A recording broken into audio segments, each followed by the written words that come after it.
Welcome to Tigers Untapped, a Bluff City media podcast. Stepping up to the microphone are your hosts, Trey Lasley and TJ Willis. Now, let's get to the show.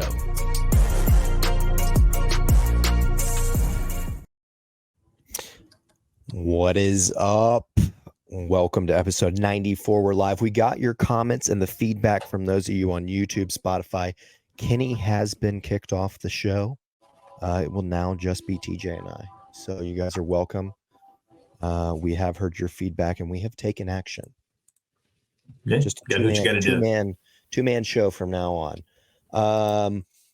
And also, if you've tuned in, you're one of the true blue. TJ, are you at a train station? What the hell is going on? It's not far behind me. It is not very far behind me. I cannot believe in all of the times that we've recorded that hasn't happened yet. Right there, Norfolk Southern. Shit, he just got lit up. Who's number 2 on the Commanders? Don't want to lie to you, dude. I don't know. I watch those bums. This is stuck running across the middle something of the field. New. We've never done this before. I happened to eat lunch at Rockin' Dough in Germantown on Saturday, and I knew they brewed their own beer. I didn't know they canned their own beer. They actually can a couple. But Barbarian, a pale ale. This is all backwards for you, but it looks beautiful on my screen. I see it so clearly. 2 things, ladies and gentlemen. This can is absolutely phenomenal.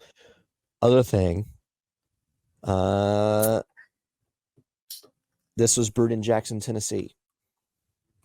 Yeah, I do think that they brew them, but I think they actually use a different brewery, and now it's going to bother me. Yeah, feels like we're cheating on ourselves here.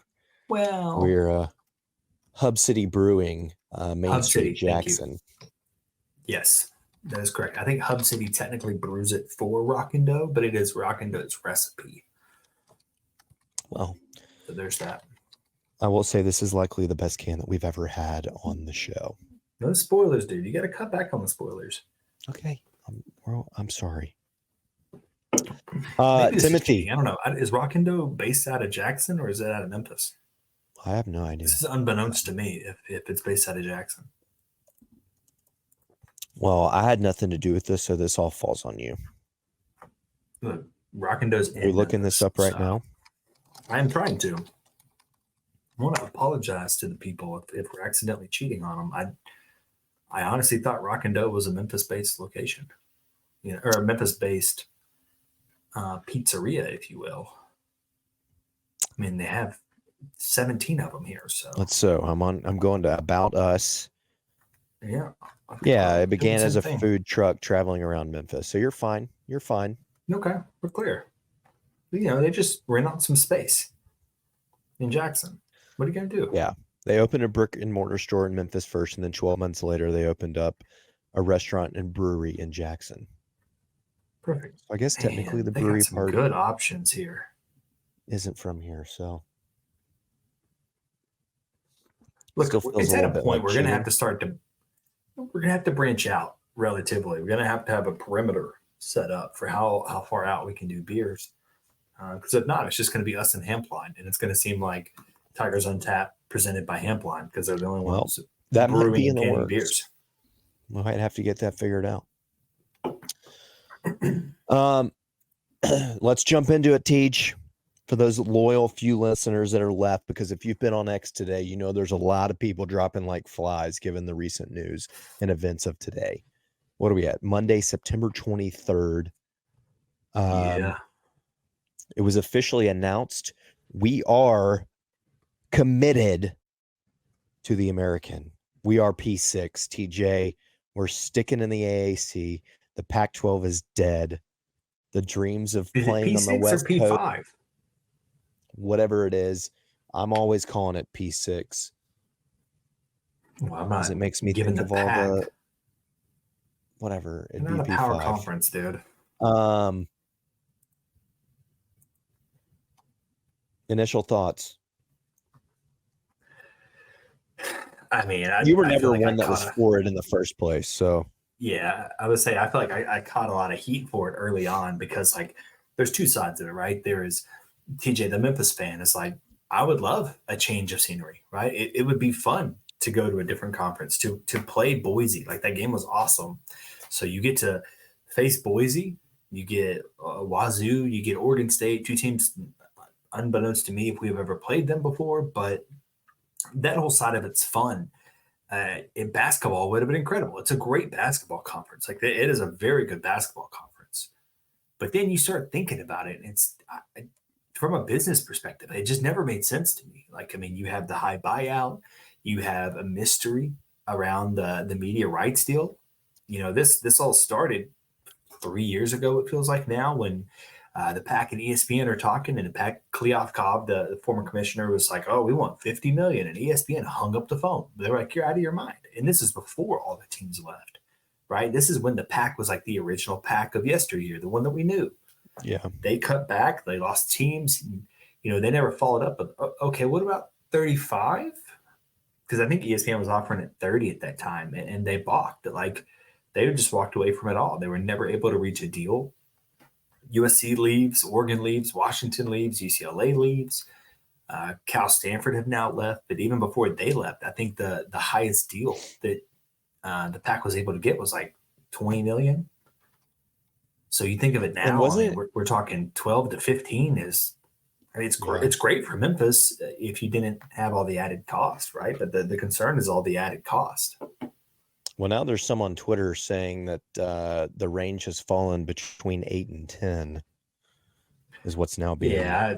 I don't even, it's been a minute since I've checked in, but last I saw, the American teams weren't the first and they weren't the last to turn down the PAC.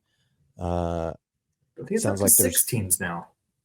There's several Mountain West teams that seem to be trying to remain in the Mountain West, which is also hilarious. I think Wolken tweeted this, but essentially, as it stands, Utah State has committed. So they're sitting at 7. The Mountain West is at 7. So right now, neither one of those conferences will actually be conferences because you can't be an FBS conference with only 7 teams.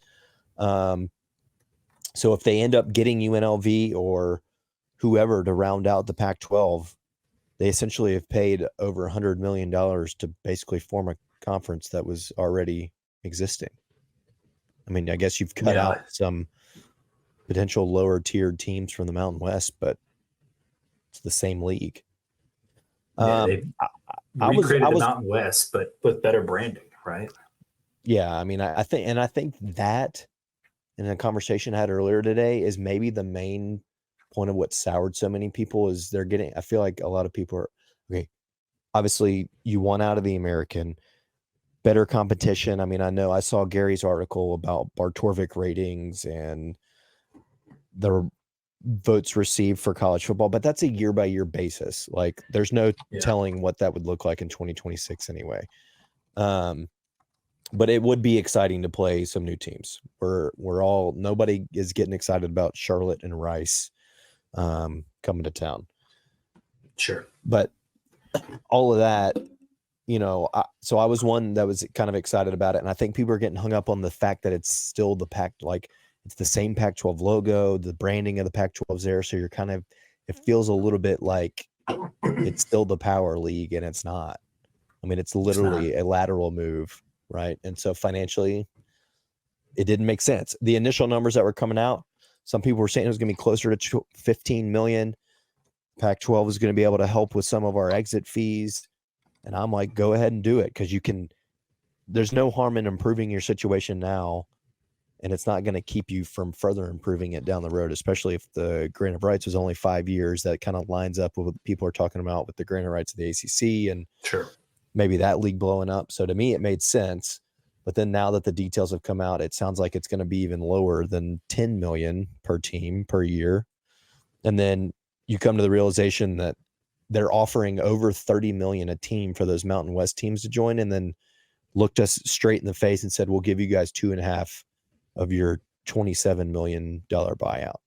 Now, obviously there's some negotiating that could happen there, but still, let's say it was 17, 15. I mean, that's 2.5. You're given essentially 15 times that to these other teams. You're offering us 2.5. Especially since we know the war chest, right? We know the money that they have available. And granted, like, obviously they weren't going to spend the whole war chest on acquiring new teams.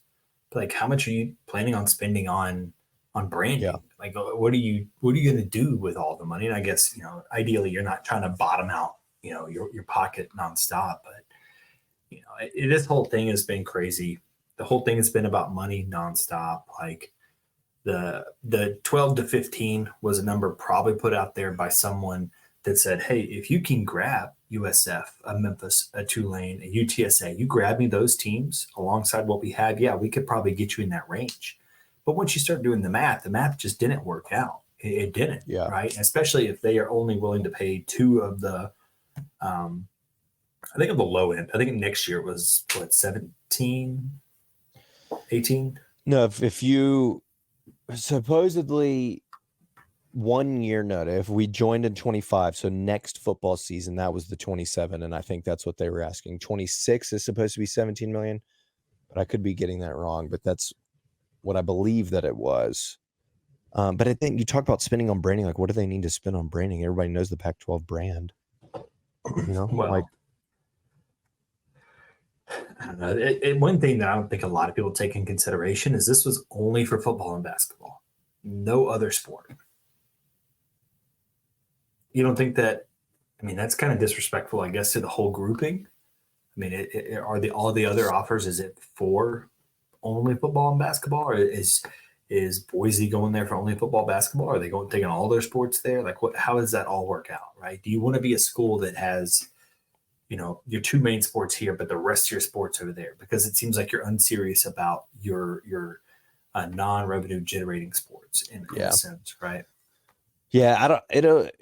And we talked about the TV thing a little bit. What I've seen later this evening is the discussion so far on the media rights deals have been very, very early, and that 12 to 15 range was coming from some consulting firm that they've used that generated numbers. It's not even coming from any of the media companies. And then you mentioned the previous commissioner of the Pac-12 when the league was still kind of together trying to get deals. Wasn't one of them, like, I think the best deal that they were getting was Apple, and it was some incentive like also long term. Yeah, that was like, one of them. Is that something that we really want to? I mean, I know a lot of people are streaming stuff now, but can you imagine having to like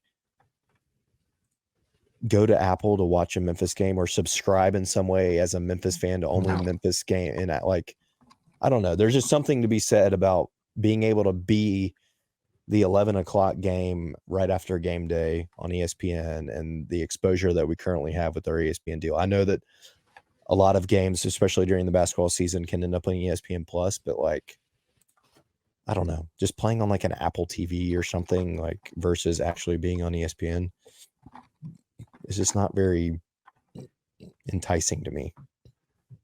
No, and especially if you're a late start. This is one thing that maybe I'm just like old and crabby about. Like those late start back after dark games, like that sounds miserable.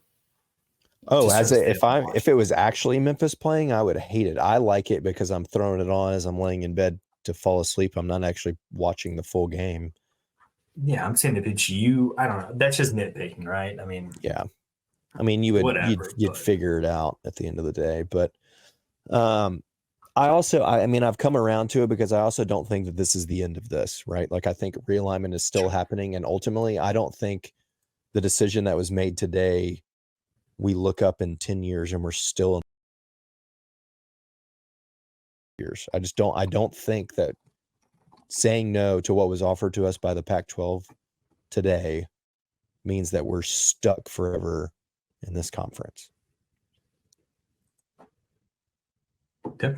I mean, it's stuff's ever changing, right? I mean, I didn't think we were going to do this for 6 years straight now. So if there's got to be a reason that Memphis, Tulane, USF, UTSA, who else? There's two other teams that have said no, that they're going to stay. It was Utah State. Did they end up backing out? No, Utah State said yes. The UNLV, I think, no. Initially said no. It came out that Gonzaga. So I missed the breaking news. It came out that Gonzaga was joining, and then that was backtracked on, which I will say that added a little bit of an extra sting to it when I saw that Gonzaga was joining, because I think that would have been legit to be in a basketball conference with Gonzaga, but now that's kind of backtracked. And then the latest that I've seen is UConn joining as a football only, which is That would be I just don't. absurd. I feel like they're just reaching out, grasping for straws now.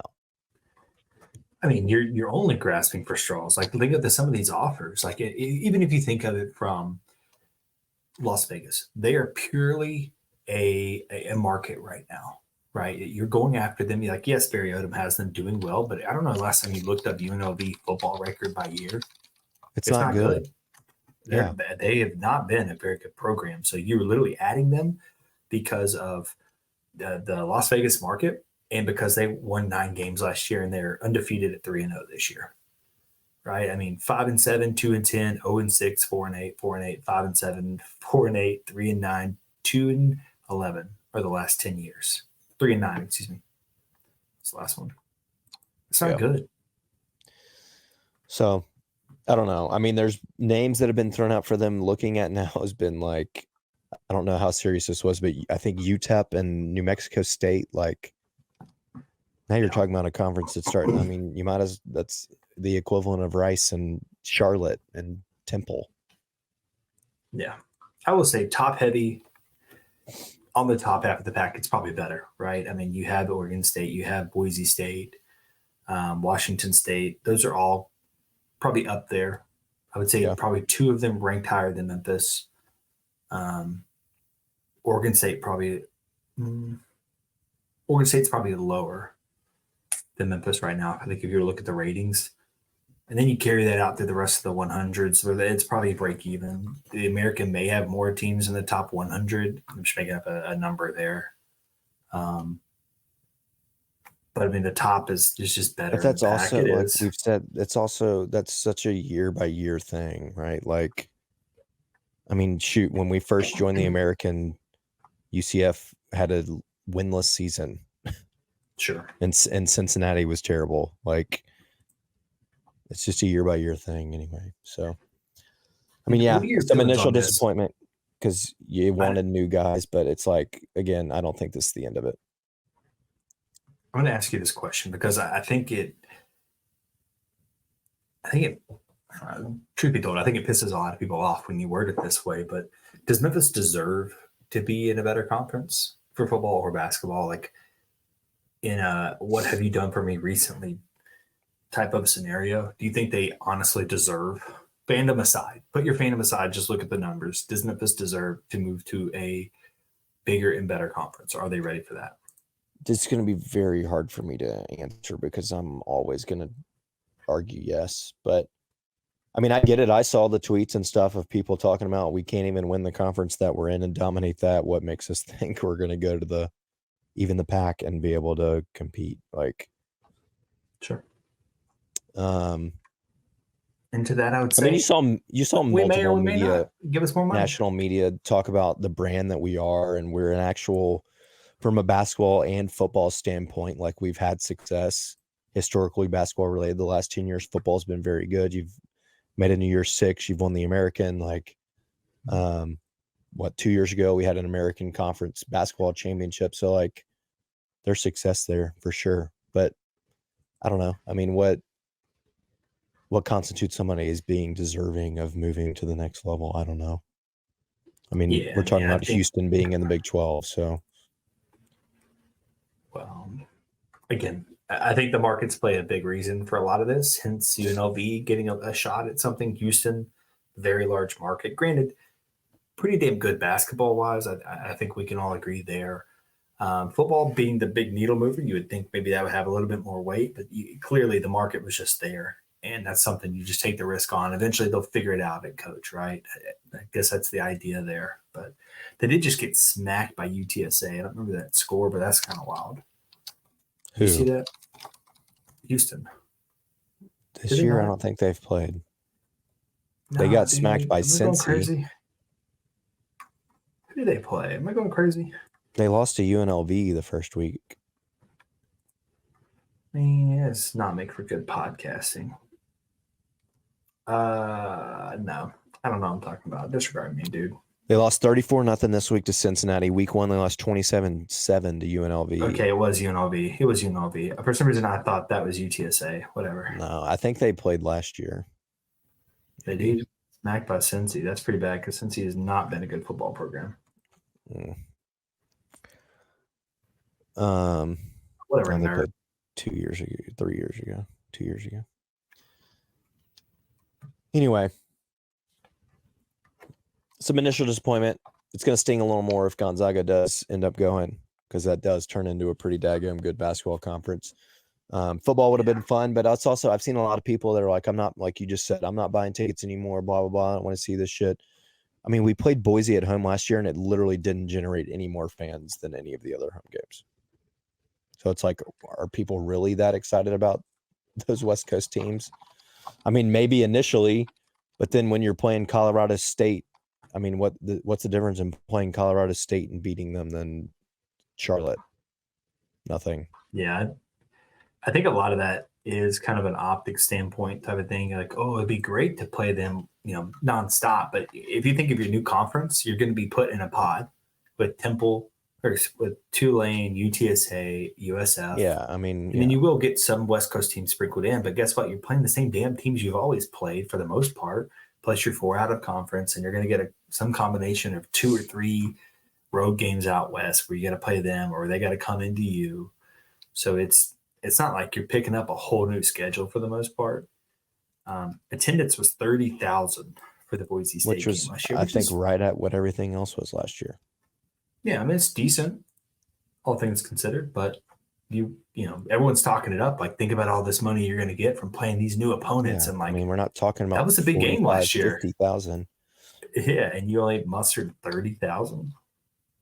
I love 30,000. That's a great number, but I don't know. I think a lot of hype put on what attendance would bring in.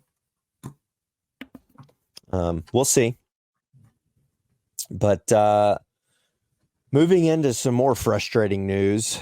No, I don't want to do it. I really don't want to do this either, because Saturday was one of the worst Saturdays of my life. Watching us get absolutely manhandled and embarrassed by a bunch of freaking sailors, looking like we've never seen the triple option in our lives, TJ. Horvath freaking ran for 200 and threw for 200. What was he responsible for? 6 touchdowns? 6 touchdowns, 500 freaking yards. Disgusting. I mean, that's absolutely insane. And I mean, we come out, we march right down the field, we score immediately and get a 3 and out. And I'm not joking. I was like, this is about to be a blowout. We're about to run away with this in the first half. And then the defense just decided they were going to fall for every single fullback dive fake that's ever happened. Leave every single wide receiver unmarked for 15 yards. And let Horvath run 90-yard touchdown runs untouched. And not be able to catch him either. How fast is he? I think is sneaky fast. Also, your soccer is showing, if you want to bring that down a notch. My what? Your soccer is showing. He left a man unmarked. Oh, whatever. There was nobody around any of the receivers. Yeah, that was pretty bad. And we talked about it before the game, during the game. Like, the thing with the triple option, if you don't have people with gap discipline, people staying home, you're going to get beat by those counters nonstop. Yes. And it happened the first half of the game, and I thought we'd adjust, but sure as hell didn't. And then they come out first drive of halftime, and it was the same exact thing right over again. And it's a smart game plan, honestly. Like, and why is there not one person whose sole focus was Horvath and to do nothing else? Maybe it is. I'm sure that it was. Well, what the hell were they doing? They just didn't execute. Well, then take them out of the damn game and put somebody in that's going to do what they're supposed to do every play. I mean, that was the most embarrassing thing I've ever watched them on. They had, let's see how many big plays they had. They had 5 passing big plays, which is a lot for Navy, that were 20 yards plus. They had a 20-yard 20-yard pass, 27-yard, 39-yard, 46-yard, 23. They had 7 big rushing plays, including a 90-yard touchdown run, a 60-yard run by Horvath, 46-yard run by Blake. I mean, what in the world, TJ? The frustrating thing about the triple option is that they consistently get 5-6 yards every play. That's what's frustrating. They wear you down, take these 10-minute long drives, and they score a touchdown. Not that they're freaking running it in from your 10-yard line in one play. All of that, I mean, not a single adjustment made. I wanted to fire freaking Jordan Hankins, to be honest with you. Yeah, it's a little much. I think you've received a big enough sample size, I think, from the games played so far. Like, yes, we've played more or less inferior talent, and I think maybe you just out-talented some teams. But I think one thing you've seen is that the scheme has been there for the most part. And I'm just going to chalk this up that Navy played the best possible game they could have played. And the statistics would match, right? I mean, you're talking about a quarterback that had a 75% completion rating, 9 passes for 192 yards. He averaged where's it at? It's like 13 yards a carry. No, it was where's like it at? Yards a carry. Don't even 17.6 yards of carry. 12 rushes for 211 yards, 4 rushing touchdowns. Crazy stuff, dude. I mean, things had to just dominoes fell the right way.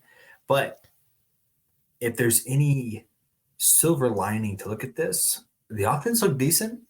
If you want to find some type of silver lining TJ, here, they put up 660 yards, 385 through the air, 275 on the ground, 44 points, which should have been 46, because you're never going to convince me that Kobe Drake didn't catch that ball in the 2-point conversion, which I also think changes how the end of the game is played.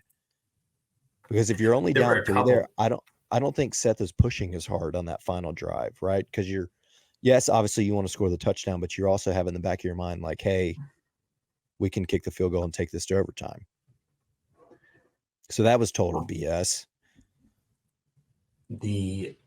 When Lanphier dropped that one pass, I was like, you know what? I think this is it's not our game, but we're not going to win it. You're talking about the one on 4th down that popped up and he dove, like it fell in his hand. How do you not catch that? I don't know. Once I saw that, I was like, something that we are cursed. Someone has put some bad juju on Memphis. We're not going to win this game. I will say, given how bad we played defensively and literally couldn't get a stop, kudos to the team for not giving up. You were down 3 scores with 8 minutes left. And with under a minute, you had the ball inside the 25-yard line with a chance to win the game. Yeah. So shout out to them for very that. Easily have quit, right? I mean, let's be honest. 100%. Yeah, we could have lost. We could have lost by 3 or 4 scores. Easy. And we had a realistic shot at coming out of there with a victory that we did not deserve. And I'm not going to lie to you. I thought we were about to do it, and I was in my head. Every team, every special team has that moment in the season that's a part of the DVD. Hey, this is where we thought it was all, and they found a way to do it, right? The freaking miracle of Jordan Hare. What any team's got some kind of moment like that. And that's all I was thinking about. You know what I was thinking is the cinematic recap for this week and this Navy game after we win this is going to be freaking disgusting, because it's going to be the first 4.5 minutes are going to be, oh, this was everything's going wrong, blah, blah, blah, woe is me. And then bam, the beat drops and we win that thing and we sneak out of there with a dub. And you get the benefit of learning from your mistakes with still making a win. But I'm almost out. It's 1 loss to Navy, but you're picked to win the conference. You come out and you start the conference slate 0-1, and I'm disgusted. Look, I'm sure maybe some will see it the same way as me, and not all. I don't think my goal entering the season was to be the G5 representative into the playoff. Like, yes, that was a very feasible goal to reach, and it still is. Technically, you can still get there. You can still do that. You have 1 loss as of today. There's nothing that tells me Boise is unbeatable. Ashton Genty is pretty damn unbelievable. But when I look at their schedule, I mean, they have a couple of teams in their way that I could see could give them 1 loss. They could throw some sting, throw they for might some lose loot. this. They got Wazoo. They might lose this weekend. Wazoo, UNLV, maybe they are the real deal. Maybe they are what They are as advertised. San Diego State, what do you think of them? San Jose State has looked decent. They finish up the season with Oregon State. So, I mean, there's some teams in there that could ruin their season, right? Not projecting that by any means, but for anyone that thinks that this is just dead and done for the G5 playoff, I don't think that's a lock. Is it likely Memphis gets in now? Probably not, but they can still win the conference, right? I mean, it's only one conference loss. I think it's early to call it. Like, I think we're just at a weird apathy time after losing that game that way, getting the shit kicked out of you, not even on the ground, but through the air as well. Just then the Pack News drops, whatever you thought of that, just really takes the wind out of your sails for a lot of fans. But it's early, man. I mean, let's see. How many games do we have left? Do the math. What are we at? 3-1? We got 8 games. So eight games left. Is one loss just the end of it all? Like, I don't think that's a guarantee, right? I mean, it's definitely not. The possibility of still making it is there for sure. But I think the frustrating part is now it's out of your control. You're going to have some help along the way. Because there is a scenario in which you do win every single game left on your schedule and you don't make it. And that's frustrating. Sometimes you get by with a little help, With that 2019 season, we got a little help. We lost that. That's true. Lost that Temple game. Stupid ass Joey caught it. Don't even you want to talk about needing help. That Tulsa kicker, that's not getting help. Sometimes you need some help. Do you think you can make that field goal? Based on I wouldn't need. I know we've had this conversation, but I don't think it was that hard of a field goal. I think it's wild that Memphis got lucky there. So sometimes you get some help. Is my main point there. But yeah, I mean, it's certainly still a possibility. We'll talk about that a little in the second segment. But I'll finish with this. If you'd have told me before the game that we had nearly 700 yards of offense, we had 2 receivers over 100 yards receiving, and we had 2 running backs over 100 yards running, and we had 275 yards on the ground. Yeah. I wouldn't have asked a single question about the defense based on the first 3 weeks, and I would have assumed that we had just won by 4 touchdowns. Oh, at least 5 or 6, maybe. So It's absolutely disgusting that all of that happened offensively, and we lost by 12. And the frustrating part is move on. I would put money on the fact that I don't think that Horvath will have anywhere near that good of a game the rest of the season, and Navy will not look that good again. That is literally, he's going to tell his grandchildren about that game, and that makes me disgusted. It's like that scene in The Little Giants where they're talking about, they're like, it's that one time, that one game. It's like that. That's literally what Navy. It's 100%. This is his one game, and it's disgusting that it happened on Saturday. Yeah.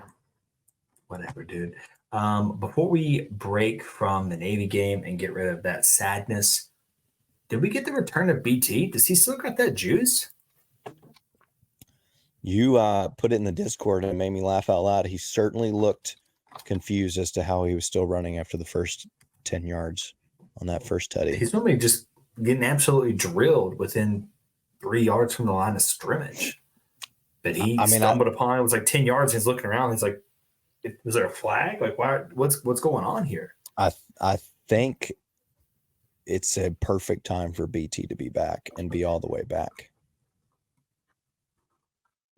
I mean, he and Mario had a good game. He averaged 10.5 yards a carry, 12 carries, 125 yards and touchdown. Mario had 17 carries, 117, and 3 tutties. I mean, it was not a bad day on the ground at all. No.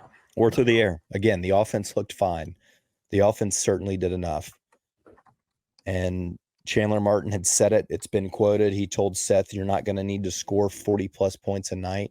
Well, they put up 44, and they still lost. So, Chandler, you and the defense better figure that shit out fast. Because come 3 weeks, you're going down to Tampa.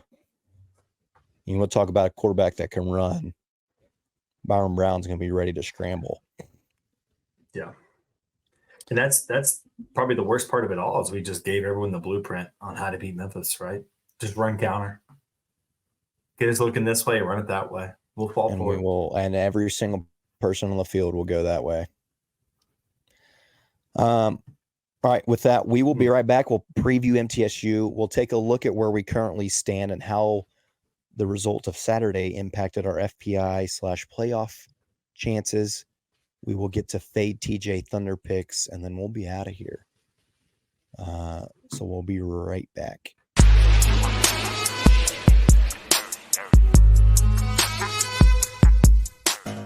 Tier 6, middle of the road.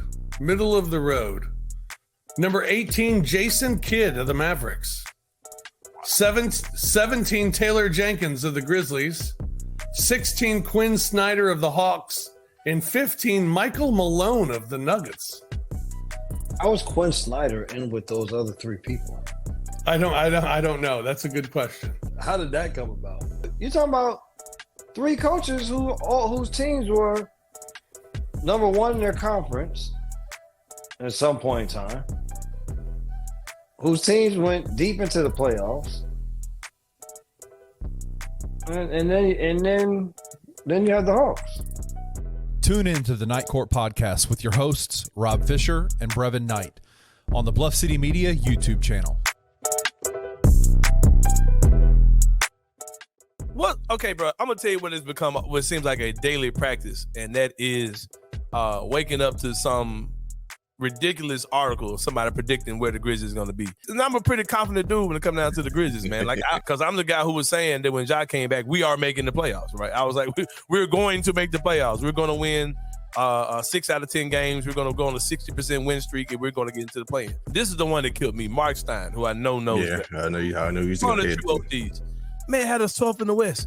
Yep. And people were on his ass so bad, he came back and said, damn, y'all might be right. I'm probably wrong about this. Dang, I never seen that man ever do that. You know, I'm the main person, man, who will come in here and say, y'all overvaluing Taylor Jenkins, right? Like, y'all really act like this dude is untrained. Right here, 17th. Bro, I almost That's lost coach. my shit when I saw that. Like, not my Taylor, not my Tay-Tay. Like, what are y'all talking about? I thought that was what Not my coach, TJ. Tune in to The Anthony Sane Show, Wednesdays and Fridays at 12 p.m. weekly on the Bluff City Media YouTube channel.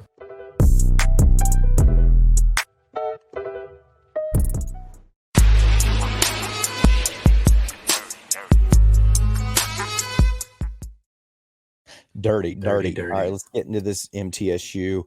6:30 Saturday in the Liberty Hole. Why are you thumbing down? Freaking MTSU. That game sucks. They do suck. They might be one of the worst teams in Division I. I think it opened at Memphis minus 24.5, and it is actually up to Memphis minus 25.5 currently on at least the DraftKings. FPI is giving your Tigs a 93.3% chance to win. MTSU is on a 3-game losing streak. They won their first game this year against Tennessee Tech 32-25 and have since been beat by Ole Miss 52-3, Western Kentucky 49-21, and then last week against Duke 45-17. Is this the ultimate? We talked about it last week. The Navy was the ultimate letdown game. Is this MTSU game the ultimate bounce back game? Get your shit right, beat their brains in, have a nice little bye week, and then head on down to Tampa for a showdown with the Bulls. I think this is a lose-lose game. I wouldn't say it's a bounce back game because if you win in dominating fashion, which you should, you're supposed to do it. No one cares, right? So even if the Tigers come out and they have an impressive game on both offense and defense, fans who already are low on the apathy scale, they're pissed about the Navy game. They're pissed about the pack stuff. They're going to be low, right? And instead of it saying, hey, like these dudes actually fought back, they look like the team they should, they're just going to say, well, MTSU sucks. So of course you blew them out like that. That's not impressive, right? That's how we got that false sense of accomplishment in the first place. I expect someone most people to say something along those lines. And if you lose, then obviously that's a lose. Obviously, I don't expect Memphis to lose, but I do expect MTSU to move the ball on us. They do have a quarterback who can throw it around. They have one receiver. They have been slinging that thing, haven't they? Yeah, they have one receiver who does not F around. I think Derek Mason is the head coach there. Yeah. Making that up? No, you're right. Am I muted? What is going on? You are correct, sir. Trey. TJ. Are you going to respond? Okay. I think your mic's muted. Mm-hmm. Okay, cool. For some reason, I thought I was making that up for a hot second for some strange reason. But yeah, they had a receiver put up like 240 some odd yards or something like that a couple weeks ago. I don't want to be on the receiving end of that. I think that would be against whom? Western Kentucky? I think it was Western Kentucky. Yeah, I think so. Yeah, 239 and 3 tutties. Wow. But he's done essentially nothing in any other game. That's fine. It is the damn running back from Charlotte a couple years ago, last year. Amari Kelly, number 1 wide receiver. Kelly. Yes. Let's see. Yep. You're looking him up? 9 catches, 239, 3 touchdowns, along as 71. Against Ole Miss, he had 1 catch for -1 yards. And this week against Duke, he had 4 catches for 12 yards with a long of 3. Former Auburn Tiger, right? So that's not an MTSU level player, right? That's someone they had no business having, but had some stuff not work out at Auburn, which landed him at MTSU.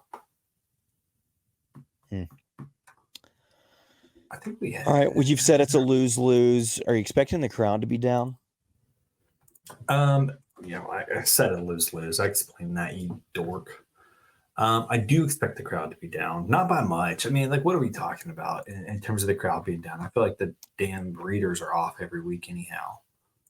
Yeah, I don't know. I loved the 6:30 time announcement when it came out. Yeah, I was really hoping that we would have beat Navy because I feel like the crowd would have been pretty decent. Being 4-0, you're coming off a 2-game road trip, 2-0. You'd beaten Florida State. You gotten everybody kind of hype. They ruined that a little bit, so I think it's probably going to be on par with what the first 2 games were. Somewhere in the mid-20s. Troy was 23. 25 and 23, I think. Yeah. North Alabama was almost 26. So, yeah, I mean, like if this game comes out and it's at 22, 23, whatever, right? I don't think that's really much different than what you would have expected even after a win. Maybe a little bit different after a Navy win. But no, I think you come back 2-0 after the road, you beat Florida State, you're probably pushing 30. 6:30 game. I don't know. I guess maybe some people may be lame and staying home to watch Georgia, Alabama. Yeah, I wouldn't. I don't know. I'd have to look that up. I'm trying to remember the 2019 schedule and what we were averaging. That was after a really good 2018 year, though. So maybe I need to look at 2018 numbers. I don't know what they were, but I'm expecting mid-low 20s. Give me your score prediction. You think we cover the 25.5? That's a lot of points. Do we cover 25.5? We win by 4 tutties. Yeah, it's currently sitting at 25.5. Let's see. Wake or Hilltoppers. Western Kentucky covered that, so I think we can cover that. Sure. Okay. Give me your score prediction. I think these dudes are going to be pissed off. I'm going to be real honest with you. I think a lot of people are going to be pissed off, and I want that because us or MTSU to show up. No, MTSU doesn't get mad, dude. They're there to party. And eat White Castle. They do have White Castle. I do like that about Murfreesboro. Off topic. Oh man. 56-24. Does that cover? Okay. Yeah. I'm bad at math here. Yeah. Yeah, yes. That covers for sure. 56. Wow. I was going to say something like 48-17. So it's going to be like a 24-14 finish. So we're Probably. anytime we both go high, it's always the opposite side. 17-3. Looking at their, at their previous scores, Duke put up 45, Western Kentucky 49, Ole Miss 52, and Tennessee Tech at 32. Yeah. Or excuse me, Tennessee Tech was 25. They put up a lot of points are allowed. So maybe 56 is a little egregious, but Lane It'll be up there. 56. It should be up there. You should be upper 40s, low fifths. We'll take it. All right, Timothy. FPI wise, we were second in the American last week. I think somewhere 49th, I think is what we were at. Okay. Give me a guess what you think sitting at 3-1 after the Navy performance, where we're at now. I mean, do you say performance? Because if so, that's a good play on words. Yeah, it came out. I don't know what the percent of this Barbarian stuff is, but it's getting to We were at 49. We're at 49. Where are we now? 70. Not far. 64. We took a 15-point drop. We are second overall in the American behind Tulane, who dropped 10 spots after beating Louisiana on the road. We are, get this, Interesting. still have the highest percent chance in the conference to make the playoff at 6.7%. I always think it's so weird when teams. We are currently third percentage-wise to win the conference, though. Give me the two teams that FPI has ahead of us to win the conference. Two teams ahead of us to win the conference? Yeah.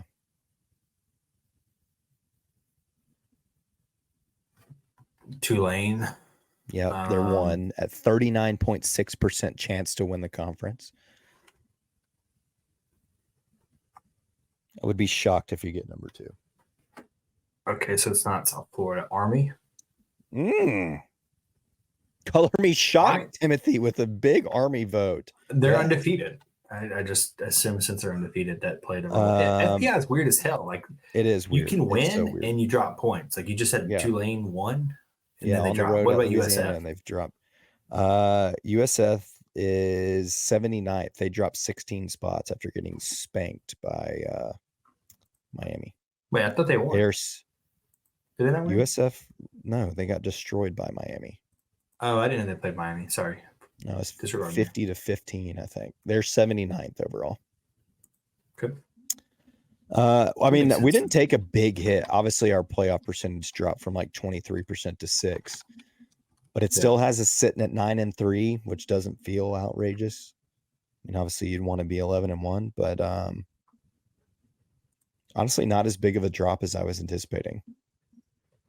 I guess that's probably a lot to do with the fact that our offense seemed fine. But yeah, we have dropped pretty significantly in the efficiencies rating, though. We're 55th overall, whereas I think last week we were like 19th. So anyway, playoff hopes. Definitely, it's still a possibility. Like we talked about earlier, it's a little bit out of your hands. You're going to need some help. You're going to have to definitely win every game remaining, win the conference, and have Liberty lose, UNLV lose, Boise probably lose. And then you got a shot. But it's not impossible. It's just not likely. And then I'll say this. I saw earlier today, I just had it pulled up and it freaking disappeared. I think we've talked about Kay Ford before on this show, who does a lot of metric statistics. Stuff. Yeah. He actually released today, based on his Kay Ford ratings going forward, his projected bracket for the playoff. Okay. And he currently still has us as the 12th seed at 12-1, based on our Kay Ford ranking, that we should win out and be in the playoff. Interesting. which kind of caught me off guard. Was not anticipating that. So definitely still possible. And we'll see what kind of program Ryan Silverfield's put together based on what comes out on that field on Saturday night. If they absolutely curb stomp the Blue Raiders of Murfreesboro, then I'll be all the way back in. But if we come just out look confident, struggling, right?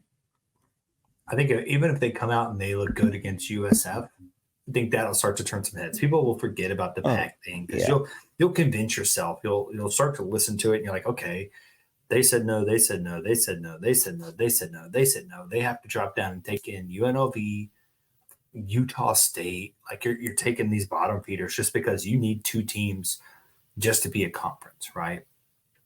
Everyone's saying no for some reason, one or another. So I think people are going to realize they're going to write it off themselves, as they should. And they're going to realize that Memphis has a chance to win the conference and still be in the playoff, right?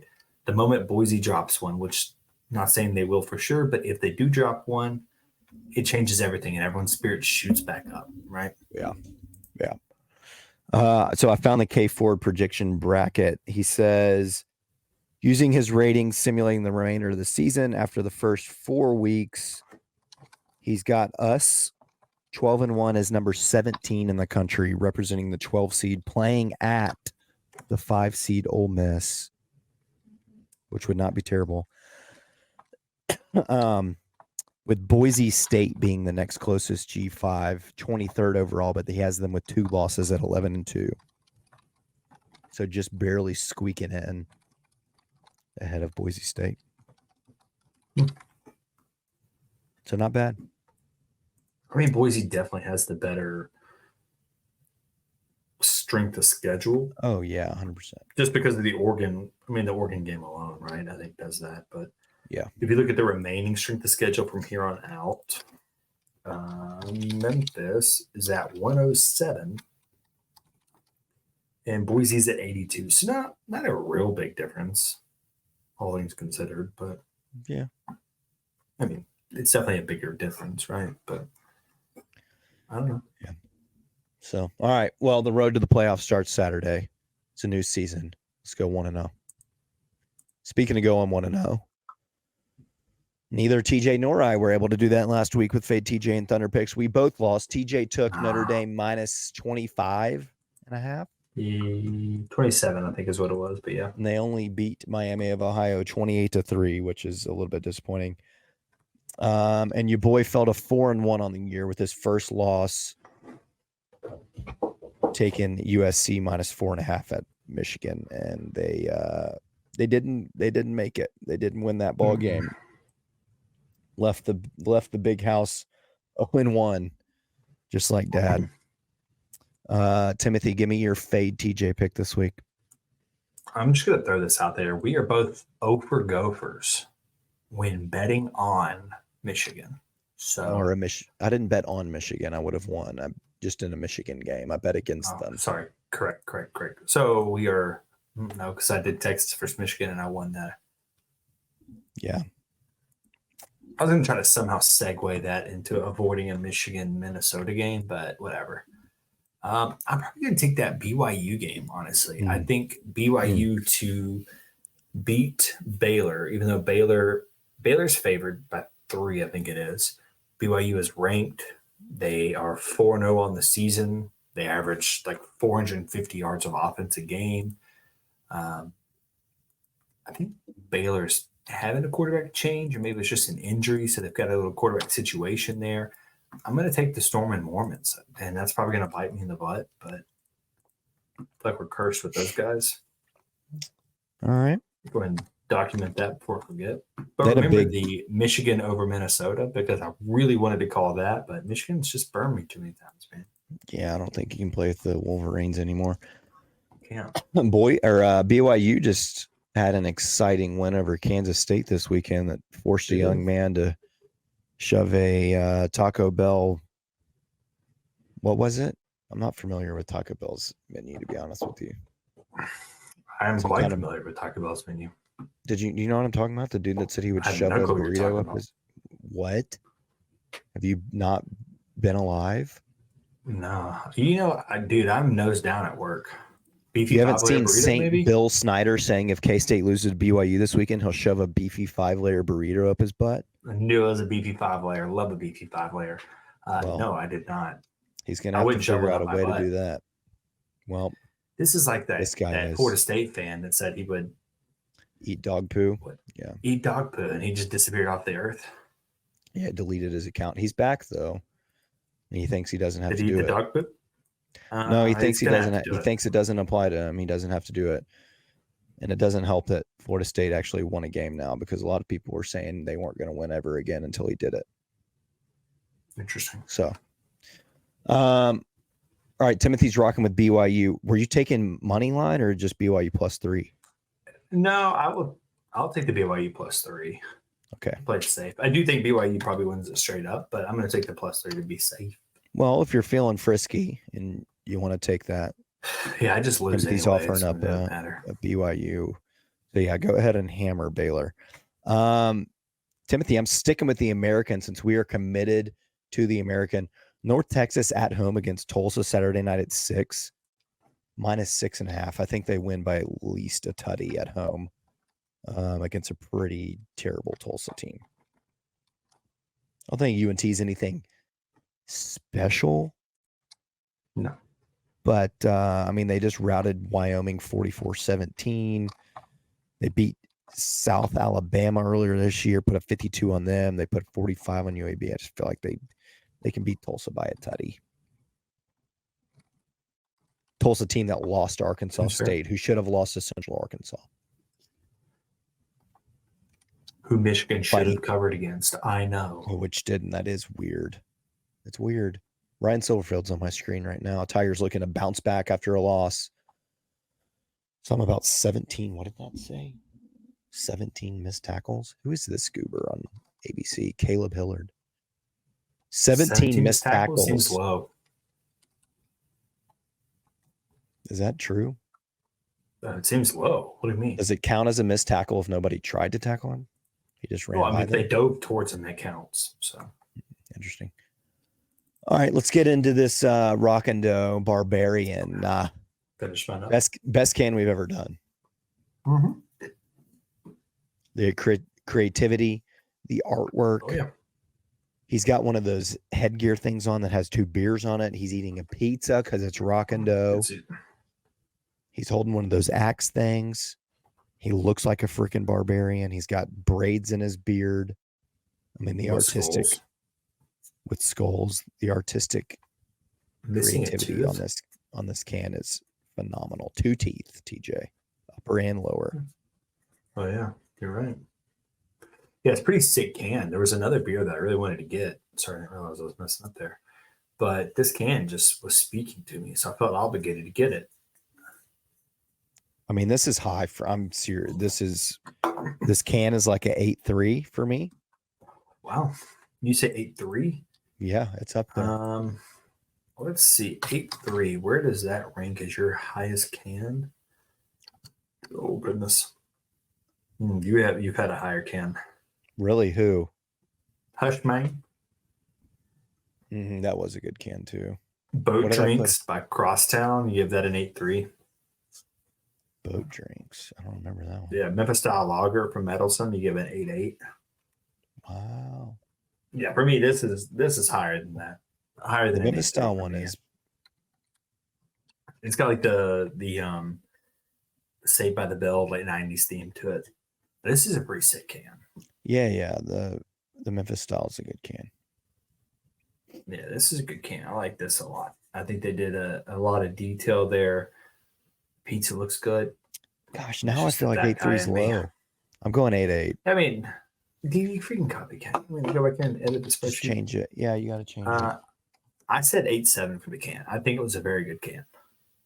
Very good can. Probably not my highest. I think we both did Memphis style. It kind of lager, reminds me of Kenny. It and makes me miss Kenny.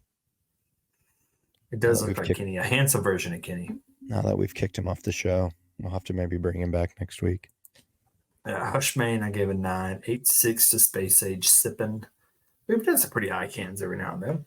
This one's pretty high up there. 8.7 for me. Good can. Really good can.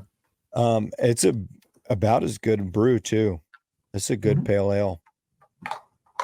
I thoroughly enjoyed it. I think it was also maybe because I put it in the freezer before we started tonight, and so it was. I mean, this might have been the coldest brew we've had on an episode for me so far. I don't know what's going on with my voice. I'm like losing it as we continue to do I this. know the answer to that question. It's actually the amount of malt that's in the back of your throat. Okay. I may be nitpicking, but there is a lot of malt on the back end of this. It's still really damn good. Would I have 2 of them? Yeah. 100%. Yes. I'd have 2. Undeniably. Probably it is would 10:40 prefer right that. now. I got 2 more in my fridge. I may just do it. I'm disappointed that you only gave me 1, to be honest. You know?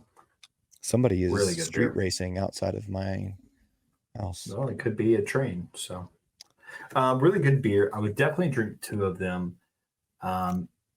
I will deduct a couple points from the amount of maltiness on the back end. It makes me think that maybe that's just kind of how it is with pale ales, because I think I've said that before with the different pale ale we've had.